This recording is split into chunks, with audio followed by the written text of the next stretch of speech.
Halo, selamat siang anak-anak sekalian. Jumpa lagi bersama Pak Guru Hendrik dalam edisi video pembelajaran dari rumah spesial untuk siswa-siswi kelas 6 SD Katolik Santa Maria. Apa kabar hari ini? Pak Guru Hendrik berharap semoga anak-anak maupun bapak mama di rumah semuanya tetap dalam keadaan sehat ya.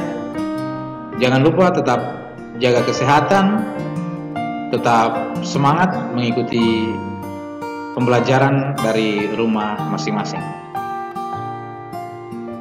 Sebelum memulai materi pelajaran hari ini, Pak Guru Hendrik berharap semoga video pembelajaran ini dapat bermanfaat ya bagi anak-anak. Semoga materi yang dijelaskan dalam video pembelajaran ini dapat diterima dan dipahami oleh anak-anak, membantu anak-anak selama proses pembelajaran dari rumah. Selamat mengikuti video pembelajaran pendidikan jasmani, olahraga, dan kesehatan spesial untuk siswa-siswi kelas 6 SD Katolik Santa Maria. Semoga bermanfaat dan terima kasih.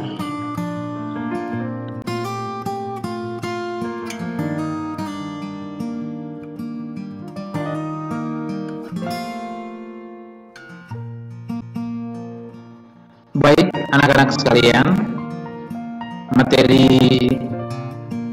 yang akan kita pelajari hari ini dalam pelajaran pendidikan jasmani, olahraga, dan kesehatan masih seputar bab 1, yaitu tentang aktivitas permainan.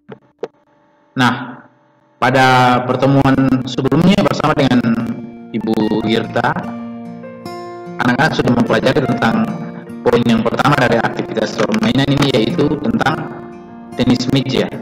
Maka dalam tayangan video pembelajaran kali ini, Pak Guru Hendrik akan membahas tentang poin yang kedua dan ketiga, yaitu bola basket dan tolak peluru.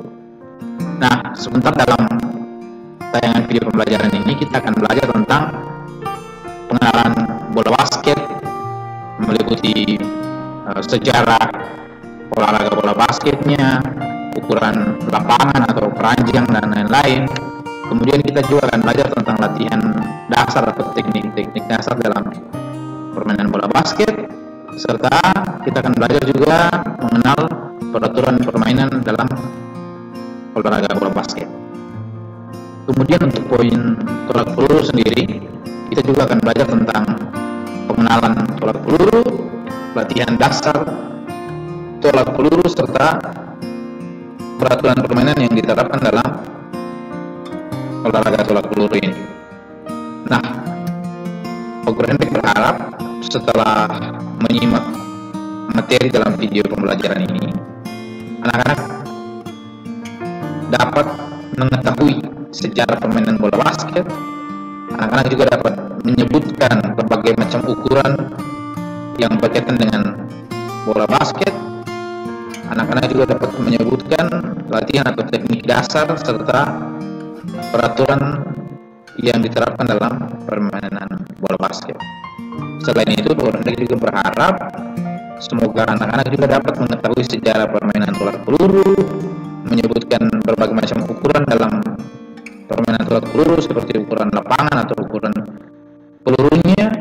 Kemudian anak-anak juga dapat menyebutkan berbagai latihan atau teknik dasar serta peraturan permainan yang diterapkan dalam olahraga tolak peluru ini.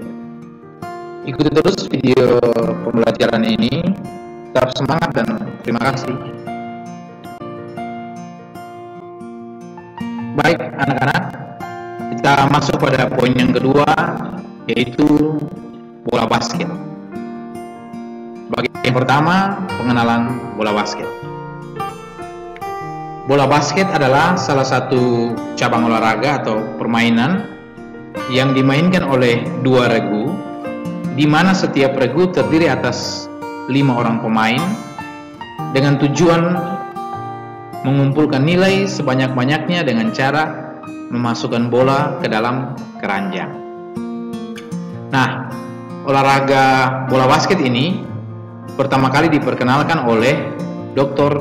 James Naismith pada tahun 1891, dan beliau ini, Dr. James Naismith ini adalah seorang guru penjas di salah satu sekolah di Amerika, yaitu Young Men's Christian Association atau yang disingkat YMCA, terletak di Springfield, Massachusetts, Amerika Serikat. Awalnya Dr. Naismith menggunakan keranjang sebagai sasarannya. Oleh karena itu, permainan baru itu dinamakan basketball. Ternyata permainan baru ini mendapat sambutan baik dan dengan cepat berkembang di seluruh dunia. Nah, pada tahun 1924, permainan bola basket ini pertama kali didemonstrasikan atau dipertunjukkan dalam Olimpiade di Prancis. Selanjutnya lagi pada tanggal 21 Juni 1932 atas prakarsa Dr. Elmer Benny, seorang direktur sekolah olahraga di Jenewa, ibu kota negara Swiss, diadakanlah konferensi atau pertemuan bola basket. Dalam konferensi ini terbentuklah sebuah federasi bola basket internasional yang diberi nama Federation International de Basketball Amateur, disingkat FIBA, FIBA. Nah, selanjutnya pada tahun 1936, untuk pertama kalinya permainan bola basket masuk ke Indonesia, yaitu setelah Perang Dunia Pertama. Olahraga basket ini dibawa ke Indonesia oleh para perantau dari negeri China.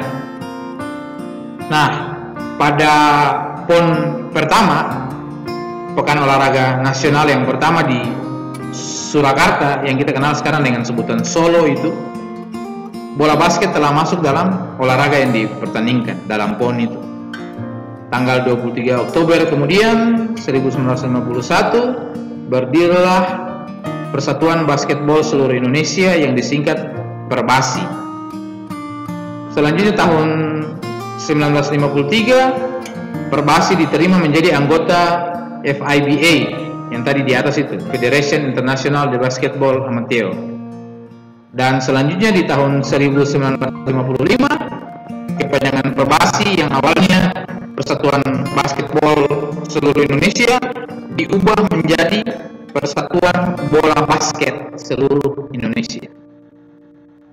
Nah, Pak Gunadek yakin bahwa anak-anak yang sudah bergabung dalam kegiatan ekskul basket Santa Maria atau lebih dikenal dengan Amateur Day Basketball itu pasti atau mungkin saja sudah pernah mendengar secara permainan bola basket ini dari pelatihnya, dari coach, dari Pak James. Untuk lebih jelasnya bisa anak-anak lihat dalam buku PJOK masing-masing dari rumah. Ikuti terus video pembelajaran ini, tetap semangat dan terima kasih. Baik anak-anak, kita lanjut masih dalam bagian pengenalan bola basket. Selanjutnya kita belajar tentang ukuran lapangan bola basket. Nah, lapangan bola basket perlu diketahui oleh anak-anak bahwa bentuknya persegi panjang dengan memiliki dua standar ukuran. Yang pertama dari NBA, National Basketball Association. Ukuran panjang lapangannya 28,5 meter dan lebarnya 15 meter. Sedangkan untuk standar yang kedua dari Federasi Bola Basket Internasional atau disingkat FIBA itu, Federation International de Basketball Amateur itu, ukuran panjang lapangannya 26 meter dan lebarnya 14 meter. Kemudian dapat anak-anak lihat juga dalam tayangan video ini, atau lebih jelasnya dalam buku cetak masing-masing, ada 3 buah lingkaran dalam lapangan basket itu. Nah, masing-masing lingkaran yang ada di dalam lapangan bola basket itu memiliki jari-jari atau setengah dari garis tengahnya, diameternya itu berukuran 1,8 meter. Kemudian panjang papan pantul, papan yang tempat gantung keranjang itu, bagian luarnya 1,80 meter, bagian lebar papan pantul bagian luarnya 1,20 meter. Ada juga ukuran papan pantul bagian dalam, panjang serta lebar. Selanjutnya juga dapat anak-anak lihat lebih jelas nanti di buku cetak PJOK. Kalau misalnya gambar dalam tayangan video ini tidak terlalu terlihat jelas, ada jarak lantainya, ada kemudian jarak dari tiang basket ke bawah lantai keranjangnya, seperti itu. Kemudian ukuran garis tembakan hukumannya, diameter ring basketnya, seperti itu. Untuk lebih jelasnya bisa anak-anak ikuti dalam buku cetak masing-masing ataupun bisa dibaca dalam tayangan video pembelajaran ini. Tetap semangat ikuti video pembelajarannya dan terima kasih. Oke anak-anak, kita masuk pada poin yang kedua, masih dalam aktivitas permainan bola basket, yaitu latihan dasar bola basket. Nah, perlu diketahui oleh anak-anak sekalian bahwa tujuan dari dilakukannya latihan dasar bola basket ini di awal permainan adalah untuk membangkitkan semangat kepada para pemain atau siswa yang akan bermain. Jadi tidak hanya sekedar pemanasan, tapi juga pembangkit semangat. Selain itu juga untuk melatih kemampuan siswa dalam melakukan berbagai aktivitas gerak dalam permainan bola basket nanti, seperti itu. Nah, bentuk latihan dasarnya dapat kita bagi menjadi 4. Di antaranya yang pertama, latihan menggiring bola, atau dalam bahasa Inggris disebut dribbling, seperti itu. Latihan dribble atau dribbling ini terbagi atas 2, yaitu menggiring bola tinggi dan menggiring bola rendah. Anak-anak yang ikut ekskul basket mungkin sudah mengenal atau mengetahui teknik menggiring bola atau dribble ini. Ada juga misalnya menggiring bola di tempat atau menggiring bola sambil bergerak, seperti itu. Kemudian latihan dasar yang kedua yaitu melempar bola kepada teman. Melempar bola kepada teman ini terbagi atas 3 latihan, yaitu melempar dengan bola setinggi kepala atau di atas kepala, kemudian melempar dengan bola setinggi dada, lemparan mendatar, kemudian melempar dengan pantulan, memantulkan bola pada lantai lapangan basket, seperti itu. Selanjutnya teknik yang ketiga yaitu melempar bola ke keranjang lawan. Terbagi atas 2 teknik atau 2 latihan dasar, yaitu lemparan jump shot dengan lemparan layup. Anak-anak yang ikut ekskul basket pokoknya yakin pasti bisa lebih memahami. Anak-anak yang lain bisa lihat penjelasannya pada buku cetak PJOK. Dan latihan dasar yang terakhir yaitu bertumpu pada 1 kaki atau disebut pivot. Mudah-mudahan Pak Guru tidak salah menyebutkan ya. Nah, selanjutnya dapat anak-anak lihat dalam tayangan video ini berbagai latihan dasar bola basket dalam gambar. Misalnya gambar yang di atas ada teknik menggiring bola atau dribble itu, dribbling, menggiring bola rendah dan menggiring bola tinggi. Kemudian teknik melempar atau mengoper bola kepada teman, ada melempar setinggi kepala, bola di atas kepala, kemudian melempar mendatar bola setinggi dada, ataupun melempar bola atau mengoper bola dengan cara memantulkan pada lantai seperti itu. Kemudian untuk latihan dasar melempar bola ke dalam keranjang lawan terbagi dua, jump shot dan lay up. Dapat Anda lihat dalam tayangan video ini, pemain basket dengan kostum berwarna biru putih itu sedang melakukan teknik jump shot, jadi lompat secukupnya untuk melakukan tembakan atau lemparan ke keranjang lawan. Kemudian teknik lay up atau lemparan lay up, pemain basket dengan kostum berwarna hijau dapat Anda lihat dalam tayangan video ini melakukan lompatan yang dekat dengan keranjang seperti itu. Kemudian teknik yang terakhir atau latihan dasar yang terakhir, latihan dasar pivot atau bertumbuh pada satu kaki, biasanya dilakukan pada saat pemain basket menghadang lawannya.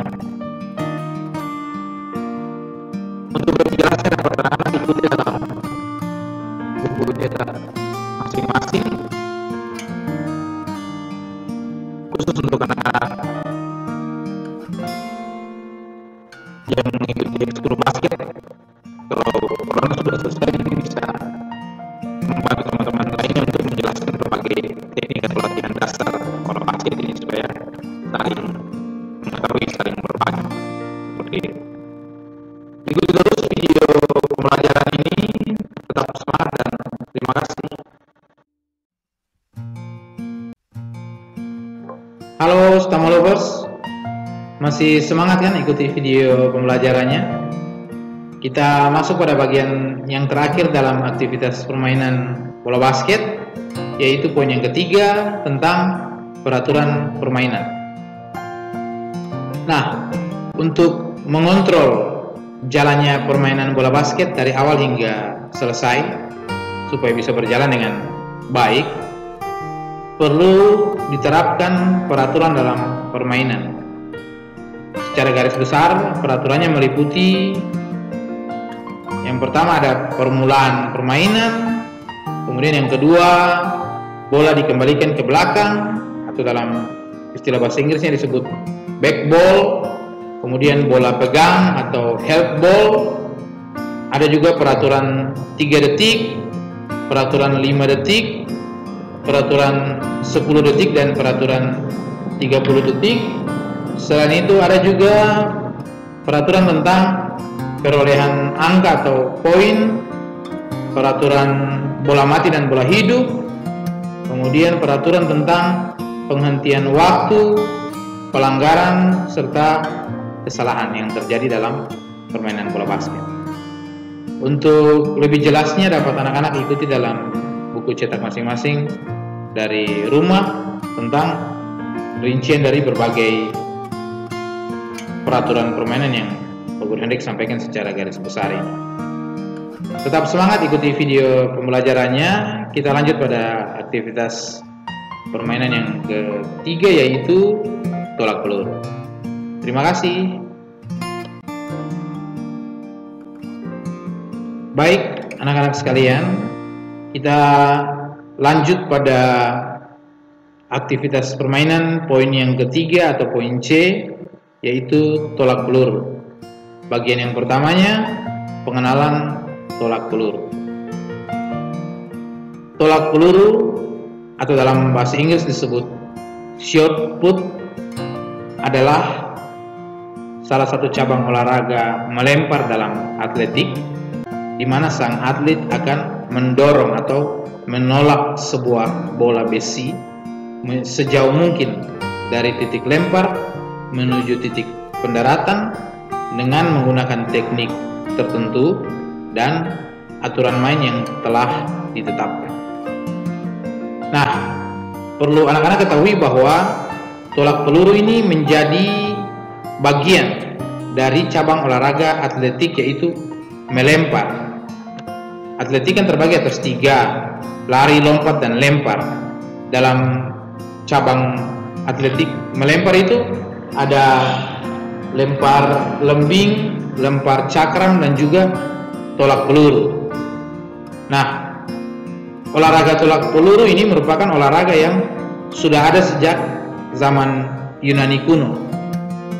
Hanya saja pada waktu itu bentuk dan tata cara olahraga ini tentu saja berbeda.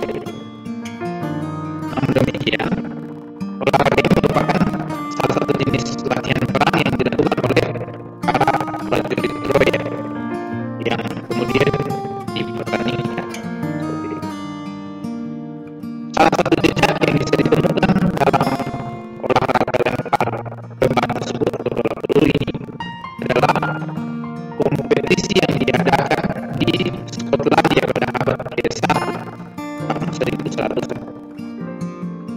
Kemudian pada abad ke-16 tahun 1600-an di Inggris, salah satu raja Inggris yang namanya Raja Henry ke-8 juga menyelenggarakan pertandingan yang serupa lempar bebas yang disebut pada zaman Yunani kuno itu, yakni lempar palu dan lempar bebas. Kompetisi tolak peluru yang pertama kali terdokumentasi atau terekam, berhasil direkam pertunjukannya adalah kompetisi atau pertandingan di Skotlandia sebagai salah satu bagian dari The British Amateur Championships pada tahun 1866. Nah, sejak saat itulah olahraga tolak peluru ini mulai digemari khususnya di negara-negara Eropa dan menjadi salah satu nomor atletik atau cabang olahraga melempar dalam atletik yang dipertandingkan dalam Olimpiade modern pertama di Yunani pada tahun 1896. Seperti itu secara singkat dari olahraga tolak peluru. Lebih jelasnya dapat Anda ikuti dalam buku cetak PJOK masing-masing di rumah. Tetap semangat ikuti video pelajarannya. Terima kasih. Baik, anak-anak sekalian, kita masuk pada poin yang kedua dalam aktivitas permainan tolak peluru, yaitu teknik dasar tolak peluru. Nah, perlu diketahui oleh anak-anak bahwa ada beberapa teknik dasar atau latihan dasar yang harus diketahui dan dikuasai sebelum melakukan olahraga tolak peluru. Di antaranya, yang pertama, cara mengayunkan dan menggelindingkan peluru. Yang kedua, cara memegang peluru. Kemudian yang ketiga, cara meletakkan peluru pada bahu. Dan yang keempat, tolakan tanpa awalan. Yang kelima, sikap awal menolak peluru. Dan yang keenam, sikap akhir setelah menolak peluru. Nah, perlu diketahui juga oleh anak-anak bahwa peluru yang dimaksudkan di sini adalah bola yang terbuat dari bahan besi seukuran bola kaki untuk anak-anak itu, sepak bola kaki untuk anak-anak itu, seperti itu. Jadi bukan peluru yang digunakan tentara, polisi di senjata, bukan. Pelurunya itu berbentuk bola seperti itu, tergantung ukurannya. Kalau untuk anak-anak pasti ukurannya jauh lebih kecil. Nah, dalam tayangan video ini juga anak-anak bisa lihat berbagai teknik dasar atau latihan dasar tolak peluru disajikan dalam bentuk gambar. Misalnya cara mengayunkan. Pada gambar pertama itu si atlet dengan baju berwarna abu-abu mempraktikkan cara mengayunkan, kemudian menggelindingkan peluru. Kemudian cara memegang peluru, ada 3 cara, anak-anak bisa ikuti dalam buku cetak juga. Ada yang tangannya sedikit renggang, ada yang renggang sekali, ada yang jari-jarinya rapat, seperti itu. Kemudian meletakkan peluru di atas bahu, bisa anak-anak perhatikan dalam tayangan video ini. Kemudian tolakan tanpa awalan, jadi menolak langsung saja seperti itu. Kemudian sikap awal sebelum menolak peluru, kemudian sikap akhir setelah menolak peluru. Kira-kira seperti itu.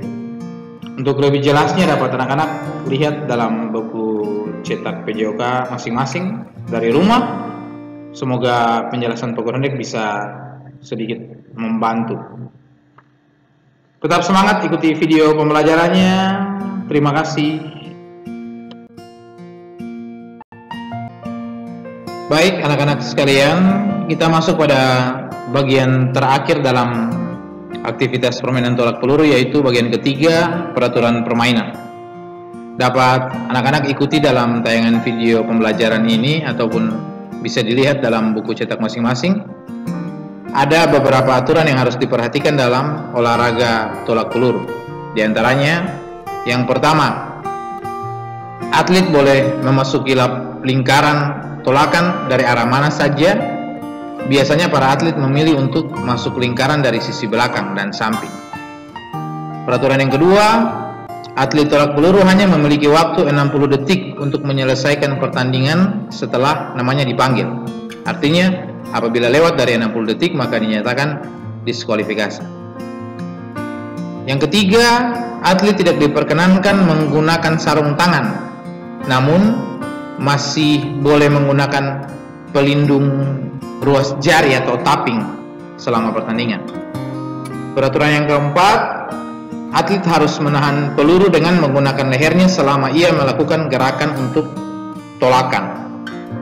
Peraturan kelima, peluru harus dilontarkan hanya dengan menggunakan satu tangan dengan posisi lebih tinggi dari bahu. Selanjutnya peraturan keenam, atlet hanya boleh melakukan gerakan tolakan di dalam lingkaran saja. Ia menyentuhkan kakinya sedikit saja di luar batas lingkaran, maka ia dinyatakan diskualifikasi. Peraturan yang ketujuh, peluru harus mendarat pada sektor area pendaratan yang disediakan, biasanya berukuran 34,92 derajat. Peraturan yang kedelapan, atlet harus meninggalkan lingkaran setelah melakukan lemparan hanya dengan melewati sisi lingkaran bagian belakang. Dan yang terakhir, atlet hanya boleh meninggalkan lingkaran setelah peluru mendarat. Seperti itu. Dalam tayangan video ini anak-anak bisa lihat model lapangan tolak peluru hanya berupa lingkaran seperti itu dengan diameter tertentu, garis tengahnya 2,135 meter. Kemudian dia punya area tolakan, area mendaratnya peluru sekitar 40 derajat membentuk sudut lancip karena di bawah 90 derajat, disertai dengan berbagai ukuran peluru yang biasanya digunakan dalam olahraga tolak peluru ini. Nah, dengan demikian maka materi bab 1 seputar aktivitas permainan sampai di sini. Selengkapnya bisa anak-anak ikuti pada buku cetak masing-masing. Pak Guru Hendrik berharap semoga materi yang disajikan dalam video pembelajaran ini dapat membantu anak-anak untuk belajar dari rumah, menyelesaikan tugas yang diberikan oleh Pak Guru. Sampai ketemu lagi di edisi video pembelajaran selanjutnya. Jangan lupa belajar, tetap jaga kesehatan, dan tetap semangat belajar dari rumah. Terima kasih.